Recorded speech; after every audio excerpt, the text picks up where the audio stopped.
हमें क्वेश्चन में ये इमेज दिया गया है। हमने उसको डिटेल्स में स्टडी करना है ताकि हम क्वेश्चन को अच्छे से सॉल्व कर सकें। इस सवाल में हमें दी गई फिगर में x की वैल्यू मालूम करनी है। हमें दो ट्रायंगल्स CDE और FGE की साइड्स की लेंथ्स और कुछ एंगल्स के बारे में इंफॉर्मेशन दी गई है। चलिए अब हम इस क्वेश्चन का सॉल्यूशन स्टार्ट करते हैं। हम स्टेप बाय स्टेप x की वैल्यू फाइंड करेंगे। स्टेप 1 में हम सबसे पहले दी गई इंफॉर्मेशन को आइडेंटिफाई करेंगे।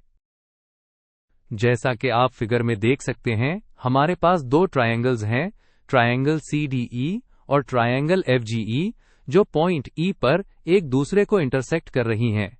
हमें यह भी बताया गया है कि एंगल C और एंगल Φ बराबर हैं।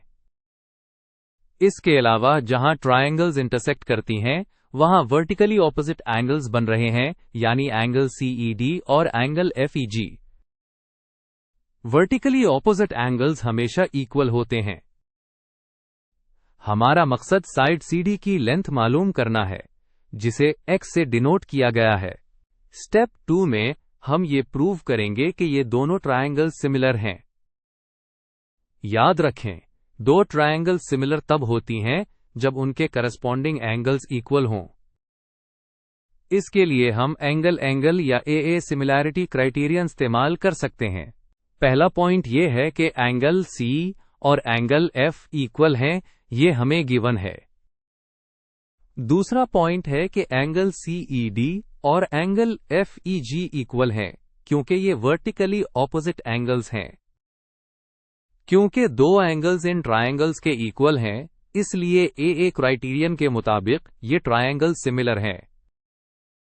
उसका मतलब है कि इनका तीसरा एंगल यानी एंगल D और एंगल G भी आपस में इक्वल होगा। अब जब हमने प्रूव कर लिया है कि ट्रायंगल्स सिमिलर हैं, तो हम उनकी करस्पॉन्डिंग साइड्स की रेशियो सेटअप करेंगे। सिमिलर ट्रायंगल्स की एक इंपॉर्टेंट प्रॉपर्टी यह है कि उनकी करस्पॉन्डिंग साइड्स की रेशियो हमेशा बराबर होती है। अब हम देखेंगे कि कौन सी साइड किसके करस्पॉन्डिंग है।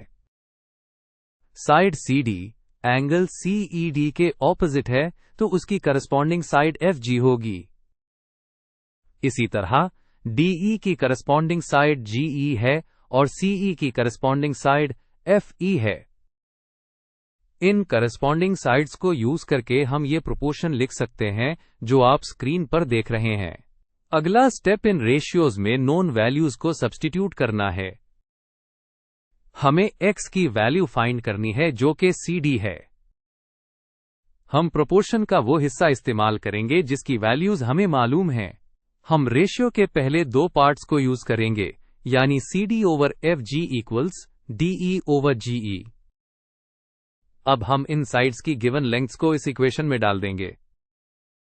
CD की जगह x, FG की जगह 2.1, DE की जगह 2.5 और GE की जगह 2.4। तो हमारी इक्वेशन बन जाती है x over 2.1 equals 2.5 over 2.4। Step 5 में हम उस इक्वेशन को x के लिए सॉल्व करेंगे। x को आइसोलेट करने के लिए, यानी अकेला करने के लिए, हम इक्वेशन की दोनों साइड्स को 2.1 से मल्टीप्लाई करेंगे। ऐसा करने से 2.1 लेफ्ट साइड से राइट साइड पर चला जाएगा। चलिए अब कैलकुलेशन करते हैं। सबसे पहले हम 2.5 को 2.1 से मल्टीप्लाई करेंगे। जब हम 2.5 को 2.1 से मल्टीप्लाई करते हैं तो हमारे पास 5.25 आता है। तो अब हमारी इक्वेशन है x इक्वल्स 5.25 डिवाइडेड बाय 2.4। अब हम 5.25 को 2.4 से डिवाइड करेंगे।